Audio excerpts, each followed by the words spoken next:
स्वागत है आप सभी का। आप देख रहे हैं सुर्खियों से आगे और आपके साथ मैं हूं स्वप्निल। देखिए, सियासतदानों की बातों में वजन होता है, कामों में वजन होता है। इस्तीफे में किसके कितना वजन होता है, इस बात को समझना होगा। एक इस्तीफा अभी भी पड़ा हुआ है और दूसरे इस्तीफे की पेशकश पर तुरंत एक्शन भी हुआ और राजस्थान को बीजेपी के नए प्रदेश अध्यक्ष मिल गए, मदन राठौड़। इसके पीछे की क्या इनसाइड स्टोरी हो सकती है, उसी को क्रैक करने की कोशिश करेंगे। आपके साथ मैं, मेरे सहयोगी राहुल अवस्थी और दीपक व्यास। क्या इनसाइड स्टोरी हो सकती है, इसे देखते हुए कि जिस समाज से आप आते हैं, 12-15 हजार से ज्यादा वोटर्स डायरेक्ट नहीं है, मूल ओबीसी के सेंस में बहुत सारे हैं। क्या इनसाइड स्टोरी लगती है मदन राठौड़ के नाम के पीछे? सबसे पहली चीज़ तो है विश्वास। आप इस चीज़ को कमाते हैं। कहानी शुरू होती है एक टेलीफोन कॉल से जो दिल्ली से आती है सुमेरपुर विधानसभा चुनाव के संदर्भ में। और उस वक्त की बात है जब मदन राठौड़ को चुनाव में टिकट नहीं मिला था और उन्हें मनाने के लिए एक फ़ोन आया था दिल्ली से। कहते हैं वो फ़ोन सीधे प्रधानमंत्री मोदी की तरफ से था और उनको ये कहा गया था कि अगर वो चुनाव नहीं लड़ते तो उनके लिए बहुत बड़ी चीज़ पार्टी ने सोची हुई है। मदन राठौड़ एक सेकंड का भी वक्त नहीं गंवाते और वो अपना नॉमिनेशन वापस ले लेते हैं। हालांकि इस बीच में एक चार्टर और मूव करता है दिल्ली से और वो पहुंचता है पाली, फिर सुमेरपुर पहुंचता है, मदन राठौड़ से बात करती है और उसके अंदर गजेंद्र सिंह शेखावत होते हैं और ये सारी की सारी चीज़ें होती हैं। लेकिन एक व्यक्ति किसी भी मौके पर कुछ ना कुछ कमाता है, या तो विश्वास या फिर अविश्वास या फिर दोस्ती या फिर दुश्मनी। मदन राठौड़ ने उस वक्त दोस्ती कमाई, विश्वास कमाया और ये विश्वास था आला कमान की नज़रों में जो डिसीजन मेकर है। वो डिसीजन मेकर अमित शाह और उनके ऊपर नरेंद्र मोदी की शक्ल में थे और ये डायरेक्ट कांटेक्ट था उनका प्रधानमंत्री मोदी से। मेवाड़ से प्रदेश अध्यक्ष हो चुके थे, पूर्वी राजस्थान से मुख्यमंत्री हो चुके थे। अब मूल ओबीसी से किस व्यक्ति को लेकर के आया जाए, बीजेपी की सेंट्रल लीडरशिप ने तय किया वो जो हमारे सबसे ज़्यादा करीब हो और जो हमारी बात को सुनने के साथ में समझना भी जानता हो। मदन राठौड़ उन सारे फ्रेम्स में बिल्कुल फिट बैठते हुए थे, दिखाई दे। एक फ्रेम में नहीं, एक पद एक जिम्मेदारी वाले। अब राज्यसभा सांसद हैं, पर वैसे ही आप ये देख लीजिए कि लोकसभा सांसद तो सीपी जोशी भी थे। Exactly. है ना, सीपी जोशी भी लोकसभा सांसद थे। और ये कह दें कि तमाम दायित्वों से अलग हटकर एक ऐसा व्यक्ति होना चाहिए जो सिर्फ संगठन पे ध्यान दे। संगठन पे ध्यान देने के लिए बहुत सारी चीज़ें हैं, कई चीज़ें औपचारिक होती हैं बीजेपी के अंदर। राजकाज के साथ साथ सत्ता और संगठन के बीच तालमेल बिठाने वाला व्यक्ति होना चाहिए। और तीसरी जो धुरी है इस ट्रायंगल में वो है दिल्ली की, उसके साथ उसका कोऑर्डिनेशन ठीक होना चाहिए। उन सारे के सारे पैमानों पर मदन राठौड़ बिल्कुल फिट बैठते हैं। संगठन का जहाँ तक ताल्लुक है वो अच्छी तरह से जानते हैं और जहाँ तक विधानसभा के अंदर की कार्यवाही का ताल्लुक है सचेतक रह चुके हैं। अच्छी तरह से उनको पता है कि विधानसभा के अंदर कार्यवाही जब चलती है तब किस तरह से बातचीत होती है, किस तरह से फ्लोर मैनेजमेंट होता है, उसमें भी वो अपनी तरफ से इनपुट्स दे सकते हैं। तो ऐसे व्यक्ति नहीं जिनको पढ़ाया जा सके या कोई समझाए या फिर कोई टोपी पहना के निकल जाए। वो थोड़े समझदार हैं और सबसे अच्छी बात ये है कि उनको सीधे दिल्ली का एक्सेस है। बिल्कुल। और दूसरा मैं एक पॉइंट ये जरूर जोड़ना चाहता हूं कि कई ऐसी जातियां होती हैं जो खम ठोकती हैं, उनकी तरफ न देखते हुए एक डिसीजन लेना, ये सियासत में बड़ा अकल्पनीय होता है और शायद बीजेपी में ही संभव है। देखिए, अब से 24 घंटे पहले जब हम लोग इस कार्यक्रम को कल के लिए रिकॉर्ड कर रहे थे तब भी ये बात उठी थी और तब भी हमने यही कहा था कि इस बार बीजेपी का जो फोकस है वो विधानसभा चुनाव में भी मूल ओबीसी पर ज्यादा रहा था। और इसी बात का ध्यान अब प्रदेश अध्यक्ष पद की कुर्सी के लिए भी रखा जाएगा कि मूल ओबीसी से जो ताल्लुक रखता होगा उसको दिया जाएगा। नाम हमने भी कई चर्चाओं में लिए थे, अब उसमें से मदन राठौड़ आगे निकल कर आए, मदन राठौड़ प्रदेश अध्यक्ष बन गए। जिस बात का अभी राहुल जी जिक्र कर रहे थे कि यहाँ पर विश्वास उन्होंने कमाया, तो निश्चित तौर पर कोई भी जो व्यक्ति विधायक रह चुका होता है और उसके बाद में उसको पार्टी यदि टिकट ना दे, किसी नए चेहरे पर दाव खेल ले, तो एक तरीके से लाजमी हो जाता है कि वो विधानसभा चुनाव में या कोई से भी चुनाव हो तो उसमें अपनी ताल ठोके। मदन राठौड़ ने भी वो कोशिश की थी, लेकिन उनको जिस तरीके से बताया जाता है कि पीएम का खुद का फ़ोन आया, उनकी तरफ से फ़ोन आया और ये बताया गया था कि आपके लिए हमने कुछ बेहतर सोचा हुआ है, और मदन राठौड़ उसके बाद में बैकफुट पर आ जाते हैं। और जो मदन राठौड़ खुलकर बयान भी दे रहे थे उसके बाद में वो बैकफुट पर आ गए और उन्होंने तुरंत प्रभाव से कह दिया कि पार्टी मेरी माँ है, मैं उसके खिलाफ नहीं जाऊंगा। ये बातें विधानसभा चुनाव की अब से 7 से 8 महीने पहले की, 8 महीने पहले, तब उन्होंने जब ये बातें की थी तब से कयास इस बात को लेकर लगाई जा रही थी कि इन्हें हो सकता है कुछ बड़ी जिम्मेदारी मिल जाए। और उसके बाद में पार्टी ने उन्हें दिया भी, राज्यसभा चुनाव में उन्हें प्रत्याशी बनाया, वो जीत भी गए। उसके बाद में अब जैसा हम लगातार कल से जिक्र कर रहे थे कि मूल ओबीसी से ही कोई चेहरा होगा, तो पार्टी ने उस बात का ध्यान भी रखा। लेकिन दीपक, मेरा एक काउंटर है, अगर मूल ओबीसी को ही साधना होता तो बड़ी संख्या वाली कास्ट को पकड़ा जाता ना। मेरी बात को समझिए, मदन राठौड़ जिस कास्ट बैकग्राउंड से आते हैं उसकी संख्या बहुत ज़्यादा नहीं है। आप मूल ओबीसी को साधना चाहते हैं तो फिर एक मूव ये होता है, जो घिसा पिटा राजनीतिक मूव होता है, वो ये होता है कि मूल ओबीसी की बड़ी जातियों को पकड़ो। लेकिन आपने वही किया जो बीजेपी जिसके लिए जानी जाती है, एक अकल्पनीय सी चीज़। देखिए ऐसा और भी जातियां हो सकती थी, उसमें से भी हो सकते थे। जैसे कल चर्चाएं चल रही थी प्रभुलाल सैनी को लेकर भी, और भी राजेंद्र गहलोत को लेकर भी चर्चाएं चल रही थी। लेकिन उन सब के बीच में मदन राठौड़ वो चेहरा थे, एक तो लो प्रोफाइल थे वो, ठीक है, उनके बारे में बहुत ही सज्जन किस्म के, और जिसे कहा जाता है कि बिल्कुल लो प्रोफाइल राजनीति के अंदर वो काम करते रहे हैं जब वो मुख्य सचेतक थे तब भी। उसके बाद में एक सबसे बड़ी बात, यकीन, पार्टी ने उन पर यकीन किया, उन्होंने पार्टी पर यकीन किया, तो ऐसे में उनको जिम्मेदारी तो कुछ देनी थी। और दूसरा तालमेल उनका किस तरीके से बैठता है, ये बहुत सारे पैमाने होते हैं राजनीति के अंदर। फिर उसके बाद में तमाम चीज़ें उससे आगे बढ़ती है कि कौन किस गुट से संबंध रखता है, तो और दूसरे लोगों का किसी गुट से संबंध रहा होगा, तो इसलिए वो शायद रेस में पिछड़ गए। लेकिन मदन राठौड़ उसमें रेस में सबसे आगे रहे। लेकिन हालिया जितने भी सिलेक्शंस रहे, खासकर 2014 के बाद से, कई शक्ति केंद्रों पर एक तरह से किसी फेस के सिलेक्शन से वार भी किया जाता है और कई शक्ति केंद्रों को ध्वस्त भी किया जाता है। और इस एक फैसले के साथ मुझे भी ये लगता है कि नहीं, जो आंतरिक समीकरण है उसको एक चोट इनडायरेक्टली तो पहुंचाई गई है। मैं पहले आपके पहले सवाल से आऊँगा जो आप दीपक जी से पूछ रहे थे। बहुत बड़ा है वो सवाल कि क्यों एक वो तेली समाज से आते हैं बेसिकली, है ना। हम नाम लेना सही नहीं समझते, लेकिन क्लियर हो जाती है इससे चीज़। 12-15 हज़ार कुछ होंगे लोग उस इलाके में। और बड़ी बात यह है कि सिर्फ एक समाज से होना महत्वपूर्ण नहीं है। मूल ओबीसी के जितने दूसरे समाज हैं वो एक पीड़ा और एक ही तरह की समस्याओं को फेस करते हैं, वो रिप्रेजेंटेशन की समस्या है ना। मूल ओबीसी के अंदर इस तरह का क्लैश या इस तरह की लड़ाई नहीं है। उनकी लड़ाई उनसे है जो मूल ओबीसी में बाहर से आ गए और ओबीसी को डोमिनेट करने लगे।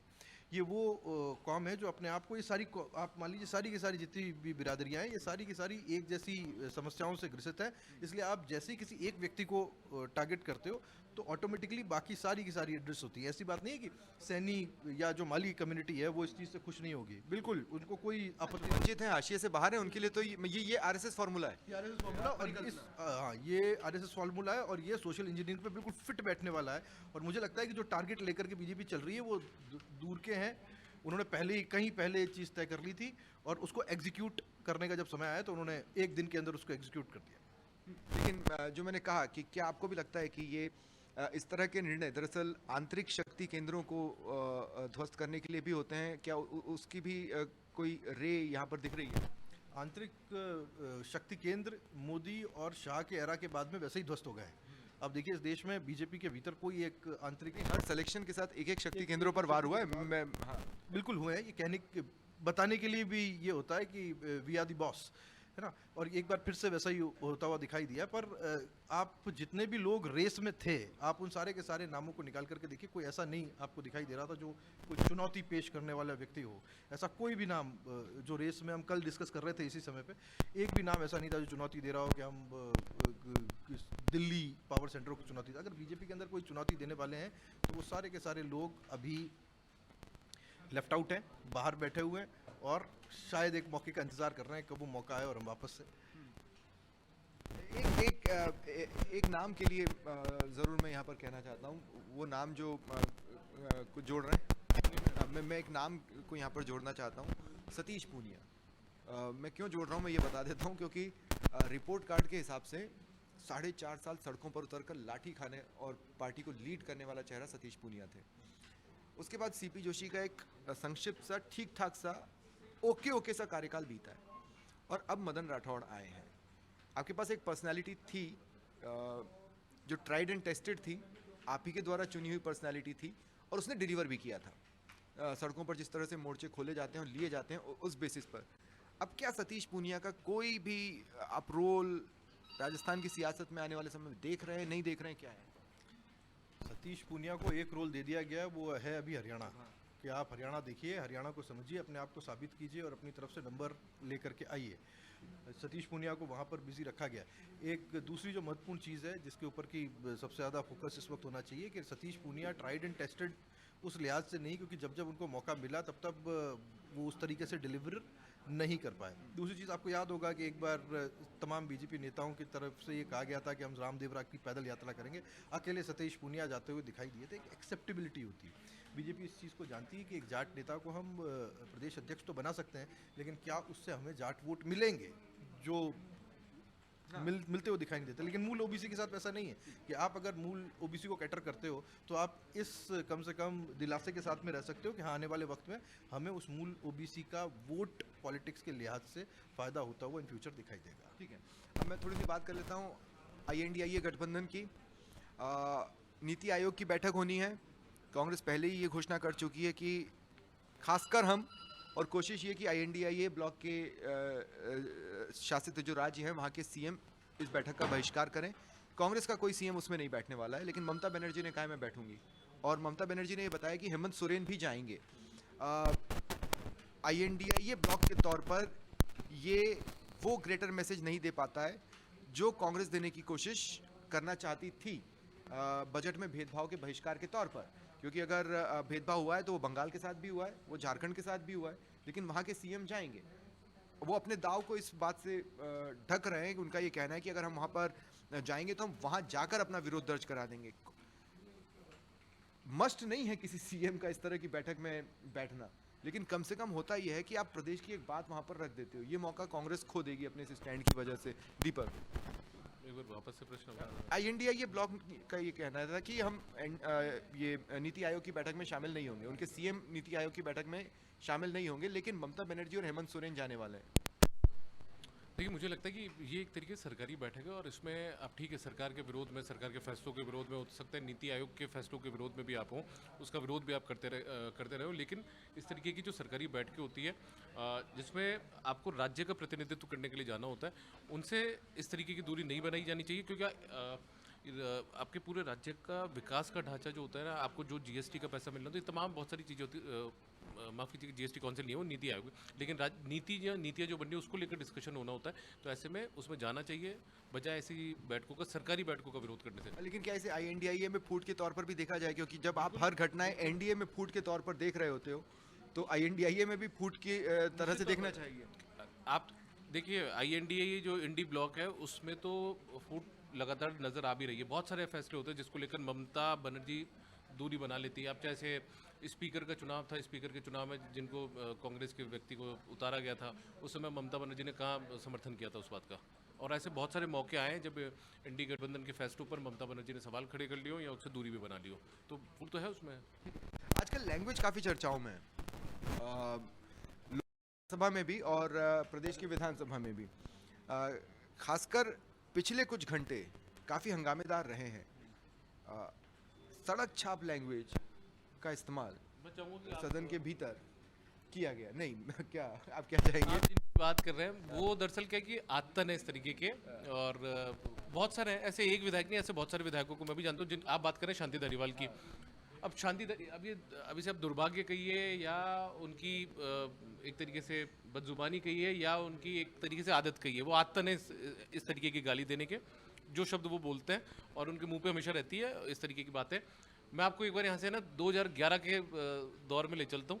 वो सदन में इस तरीके की बात बोलते हैं। सदन से पहले यदि आप चले जाएं, 2011 में एक बार वो जयपुर में, जब उस समय दूसरी बार की UDH मंत्री थे, शूटिंग रेंज में चले गए। उन्हीं की पार्टी की मेयर थी ज्योति खंडेलवाल को लेकर पत्रकारों ने कुछ सवाल कर लिए कि तो उन्होंने वही गाली जो आज दी, वो गाली शुरुआत करते हुए उन्होंने लिखा कि ये तो मतलब बोला कि ये तो नरक निगम हो गया है। ठीक है, अपनी पार्टी की मेयर के खिलाफ वो बोल चुका है। उसके बाद में आप आ जाइए मर्दों का प्रदेश वो बता चुका है संसदीय कार्य मंत्री होने के दौरान भी खुद के वक्तव्य में, और उसके बाद में ये तो अभी तक उनसे उम्मीद ये की जा रही थी कि वो ठीक है कैमरे के पीछे इस तरीके की बात कर लेते होंगे, लेकिन कैमरे के सामने ऐसे नहीं बोले। कैमरे के सामने वो बोल चुके हैं, सदन में बोल चुके हैं, और आज तो आसन पे बैठे हुए व्यक्ति के लिए कल भी हुआ था श्रवण कुमार, आज सरकारी कर्मचारियों को भी सालों बोला। अच्छा, शब्द होते हैं, संसदीय असंसदीय शब्द होते हैं, उनकी लिस्ट बनाई जाती है बाकायदा, जो समय समय पर अपडेट भी होती है। आने वाले समय में क्या हम लोकसभा, राज्यसभा, सदन की कार्रवाइयों को OTT पर देखें, जो चालू होने से पहले डिस्क्लेमर के साथ आए? और क्या मतलब क्या होगा अगर यही चलेगा, तो फिर भविष्य क्या होगा?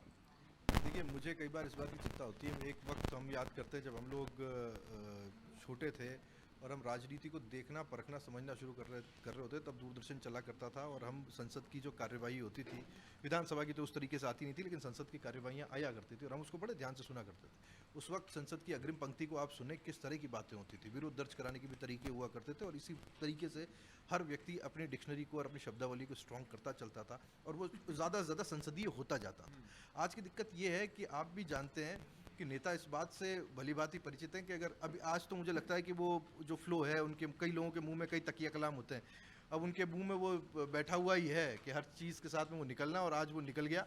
और 2 सेकंड, दोस्तों के बीच में इस तरह की लैंग्वेज कायदे से एथिकली होनी तो नहीं चाहिए, लेकिन दोस्तों के बीच में एक्सेप्टेबल है, ठीक है तो साला छापी लैंग्वेज, उस लैंग्वेज को कोई वैलिडेट भी नहीं कर सकता। तो फिर गंभीर तो ये हो जाता है कि जब इस शब्द का इस्तेमाल किया सभी हंस लिए। यही मैं इसी पॉइंट पे आ रहा हूँ। समस्या क्या है, ये आप और हम रोज़मर्रा में देख भी रहे हैं। जब कोई ऐसी व्यक्ति, जब कोई ऐसा बयान देता है, उसके बाद में उसकी जो छोटी क्लिप होती है, उसे देखने वाले कितने लोग होते हैं? बहुत ज़्यादा। उसको हाथों हाथ लिया जाता है, सोशल मीडिया पे बहुत ज़्यादा वो ट्रेंड करती है, लोग उसे देखे होता है, ठाके मार रहे होते हैं और कोई भी उसके ऊपर गंभीरता से कोई अपना नज़रिया पेश नहीं कर रहा होता है। जो व्यक्ति खड़ा होकर के बहुत गंभीरता के साथ में अपनी बात शालीनता से रख रहा है, उसे सुनने वाला कोई नहीं होता। ये भी एक समस्या है। ये मार्केट एक ऐसा मार्केट हो गया है जहाँ पर आपको बाई तभी किया जाएगा जब आप इस तरह की, कल आपने देखा जब डोटासरा खड़े हुए बोलने के लिए, एनएसयूआई का सम्मेलन था, जब वो बोलने के लिए खड़े हुए, वही उनके यूएसपी कि भाई मारवाड़ी एक आया, पीछे से 2-3 बार गाने बजे और फिर उनको उसी अंदाज में लोग सुनना पसंद करते हैं। तो नेताओं ने भी अपने आप को उस केंचुली में डाला है। मैं कहूँ वो उन्होंने अपना आवरण ओढ़ा है कि भाई हम इस तरीके से बात करेंगे तो वो ज़्यादा बिकेगी, ज़्यादा दिखाई देगी और हम ज़्यादा पॉपुलर होंगे। और ये मेरे ख्याल से इस मार्केट में जो बायर्स हैं, जो सुनने वाले हैं, जो देखने वाले हैं, वो ये उनको भी तय करना है कि वो किस तरह की लैंग्वेज चाहते हैं कि जो विधानसभा के और संसद के भीतर बोली जाए। अगर वो आसन द्वारा आपत्ति न लिया जाना, वहाँ मौजूद सदस्यों द्वारा आसन के लिए ही बोल देना और आसन द्वारा आपत्ति न लिया जाना, और उसके बाद वहाँ मौजूद सदस्यों का भी आपत्ति न लेना। कल भी श्रवण कुमार बोलने के बाद भी आपत्ति न लिया जाना। आप किस बात पर फिर हंगामा करेंगे? अगर राहुल गांधी को बाल बुद्धि बोले या आप कुछ भी बोले, ये उससे ज्यादा गंभीर है। ये उससे ज्यादा गंभीर है और उसे उस तरीके से टैकल किया जाना चाहिए था। मैंने कोई रिटेलिएशन नहीं देखा। अभी दुर्भाग्य ये स्वप्निल देखिए, और जैसा मैंने पहले भी कहा कि अकेले ये ऐसे विधायक नहीं है, ऐसे यदि आप ढूंढना शुरू करेंगे तो 200 मान्यों में से बहुत सारे आपको ऐसे मिल जाएंगे जिनका तकिया कलाम ही हो चुका है, यही गाली हो चुकी है, अमूमन ये इस तरीके की भाषा का इस्तेमाल करते हैं। लेकिन ये राजनीति, हाँ बिल्कुल है, लेकिन ये राजनीति का कुल मिलाकर अच्छा, क्षेत्र विशेष की भी पहचान है। अगर आपने वीडियो नहीं देखा है या शांति धारीवाल का बयान नहीं सुना है तो हमारे सोशल मीडिया प्लेटफॉर्म पर जाकर एक बार उसे सुने। और अगर आप ये जहमत भी नहीं उठाना चाहते तो मैं आपको सिर्फ इतना बता दूं कि दिल्ली की पहचान मानी जाती है कि वहाँ लोगों की जुबान पर ये बार बार आता है। तो ये, लेकिन ये दुर्भाग्य है राजनीति के अंदर, यदि ऐसी भाषा का इस्तेमाल करने के बाद में यदि सदन में ठहाके लगते हैं, उसका विरोध नहीं दर्ज करवाया जाता, तो राजनीति का गिरता इस तरह से आ जा सकता है। लेकिन आप आने वाली इस बार की विधानसभा में देखिए, नए विधायक भी बहुत सारे हैं जो पहली बार जीत कर आए हैं, युवा भी बहुत सारे हैं, ठीक है। उनके बीच में क्या मैसेज देंगे यदि सदन के इतने वरिष्ठ लोग इस तरीके की बातों का मतलब गालियों का इस्तेमाल करेंगे और खुद आसन के लिए कर देंगे? आसन पर कोई भी बैठा हो, मान लीजिए विधानसभा स्पीकर नहीं थे, किसी विधायक को जिम्मेदारी देके गए, उस समय आसन पर वो मौजूद थे। मुझे याद नहीं किसी ने एग्जैक्टली किसने कहा था, लेकिन अब से कुछ देर पहले मेरे से कोई बात कर रहा था, उसका ये कहना था कि एज के साथ इस तरह से होता है, एज के साथ इस तरह से बोलते हैं तो भैया फिर आप यूथ को ही ले आओ ना। मैं अब यदि आप एज की बात कर रहे हैं तो ठीक है। अब जैसा मैंने आपको कहा कि आज से 13 साल पहले भी शांति धारीवाल ने इस बात का जिक्र किया था, ठीक है, वो 60+ थे। नहीं थे उस समय, जिनके लिए इस्तेमाल किया था, जिनके लिए सवाल पूछा गया था, उस समय उन्हीं की पार्टी की तत्कालीन डायरेक्ट मतलब सीधे निर्वाचित होकर मेयर बनी थी। आज तक राजस्थान में पहली बार इलेक्शन हुआ था, उस समय जिनके लिए पूछा गया और जिनके लिए उन्होंने बोला गया तो उन्होंने ही बोल दिया था। उम्र का असर है उनके ऊपर। अब उन्होंने जो शब्द बोला था तो मुझे भी पूरा याद नहीं, लेकिन उन्होंने कहा था कि बुद्धि काम करना बंद करिए, इस तरीके से कुछ बोला था। लेकिन उन्हीं की पार्टी के लोग भी उनके ऊपर सवाल खड़ा कर चुके हैं बहुत पहले भी। ठीक है, लास्टली मैं एक बात करना चाहता हूँ, यूपी की थोड़ी सी मैं बात करना चाहता हूँ यहाँ पर। ये योगी समस्याओं से जूझ रहे हैं। लगभग हर खबर क्वेश्चन मार्क के साथ आपको न्यूज़पेपर्स में भी दिखाई देगी और टीवी चैनल्स पर भी दिखाई देगी। एक खास बात जो कि नोट करने वाली है वो ये कि वहाँ के डिप्टी सीएम और कुछ कद्दावर यूपी के चेहरे जब ट्वीट कर रहे हैं तो वो प्रधानमंत्री को पीएमओ को टैग कर रहे हैं, लेकिन सीएम को टैग नहीं कर रहे हैं, सीएमओ को टैग नहीं कर रहे हैं। तो इसके ज़रिए वो चेहरे भी कोई मैसेज देने की कोशिश कर रहे हैं। ये सचमुच उनकी आंतरिक पॉलिटिक्स का एक आईना है या फिर इसे नेगलेक्ट कर दिया जाना चाहिए? जितनी हिस्सेदारी उतनी उसकी भागीदारी, ये बड़ा महत्वपूर्ण होता है जब आप लोकतंत्र में होते हैं। बीजेपी ने जिस तरह से झटका खाया है राजस्थान में और ख़ास तौर पे उत्तर प्रदेश में, उसके बाद में उस अडिग चट्टान को हिलाने में अब सब लोग कोशिश करने में जुटे हुए हैं ताकि उनको भी वो हिस्सेदारी भागीदारी मिलने की गुंजाइश पैदा हो पाए। कहानी ये कि जब पावर सेंटर यूपी में बना तो वो एक ऐसा बना जहाँ से हर चीज़ एक जगह से ऑपरेट हो रही थी और बाकी सब लोग अपनी बात को मनवा पाने में, कहला पाने में, कहना चाहिए वो फिट ही नहीं हो पा रहे थे, या फिट होने से ज़्यादा वो अपनी बात को मनवा ही नहीं पा रहे थे, कह ही नहीं पा रहे थे। एक और ऐसा था। लेकिन लोकसभा चुनाव में बीजेपी ने जिस तरह की स्थिति उत्तर प्रदेश में देखी, उसके बाद में वो गुंजाइश बनी है और सब उसी दरार के अंदर अपना हाथ फंसाने की कोशिश कर रहे हैं। जो लोग अपने आप को सत्ता के अंदर उस मुझे पर्सनली लगता है, मैं क्लोजिंग कमेंट के साथ ही ये बोल रहा हूँ कि नहीं बदलने वाला है कुछ वहाँ पर, कम से कम। हाँ, बिल्कुल नो चांस लग रहा है। लेकिन पत्थर खिसकाने की कोशिश जरूर हो रही है, खिसकेगा जरूर थोड़ा सा, ये जरूर है। हाँ, बदलेगा नहीं पत्थर, लेकिन खिसकेगा जरूर। ये था आज का सुर्खियों से आगे। नमस्कार।